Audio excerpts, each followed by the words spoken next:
some of you have heard this story before, so I apologise. I'd lit a candle, I had the window open, I had the curtains drawn, I was trying to get that really spiritual feeling. It was a nice summer night in Melbourne, as summer as it can get in Melbourne, and I was sitting there thinking, this is it, this is the night.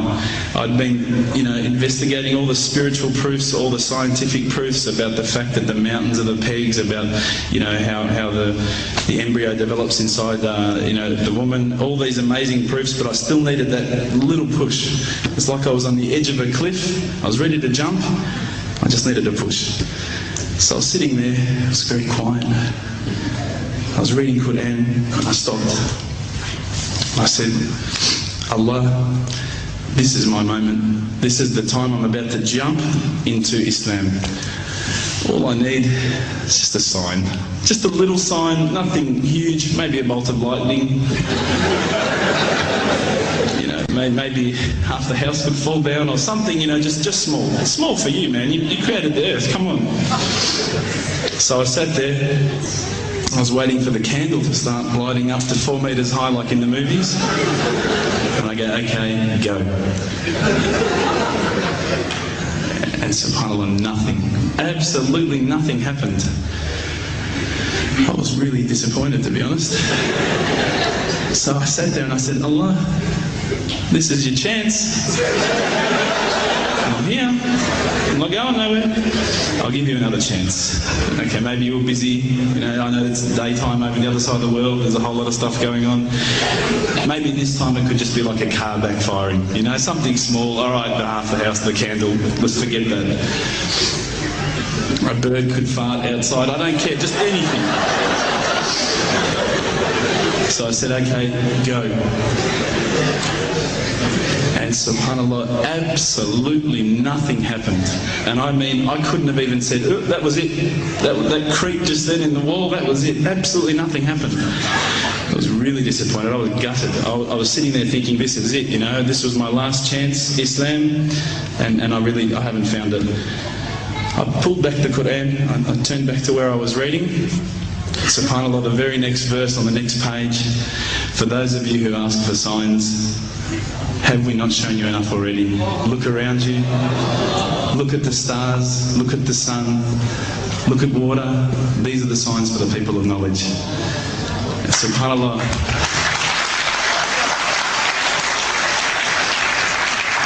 I threw the doona over my head and I pretended I was asleep. I was that scared because I couldn't believe how arrogant I'd been to want my own specific sign when all the signs had been there for me all along. The fact that we have this world, the fact that there is this creation, these are the signs for all of us. The next day I decided this is it, I'm becoming a Muslim. I'd been investigating Islam now for probably about 6 months, to be honest.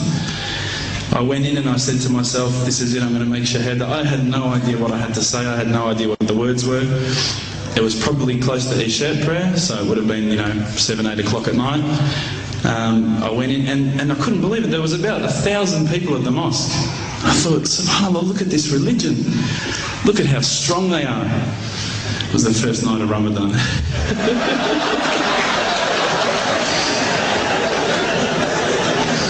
Ramadan Muslims.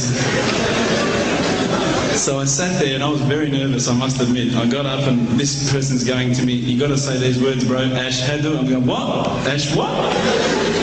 Can't I just say it in English? No, they say no, you got to say it in Arabic. And I thought, looked out over the sea of beards that I could see in front of me and I thought, if I get these words wrong, I'm a dead man again. I had this fear, And they were staring at me, and I don't know if you know this, but Australians can't stare. Lebanese people can stare. So I was sitting there, I was very scared.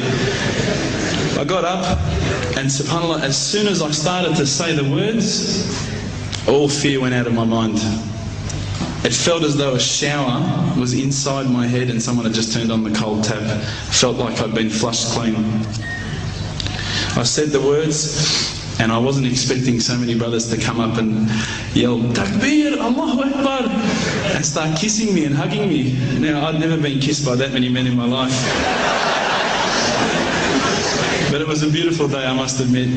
And that day was the day that I had more brothers than I could ever imagine, more sisters as well.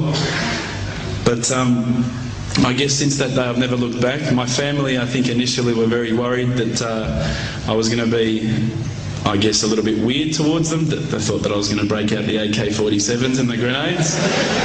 But they realised, I think, soon that this religion was actually making me a better person. Prior to Islam, you're not going to believe it, I had a mohawk. I did. I had, I'm not going to show you any photos. I had army greens, I had the Metallica t-shirt, I had the cherry docks. I was shocking, right? I thought I looked great, but I looked terrible. And alhamdulillah, ever since then I look as good as I do now. No, don't laugh, please.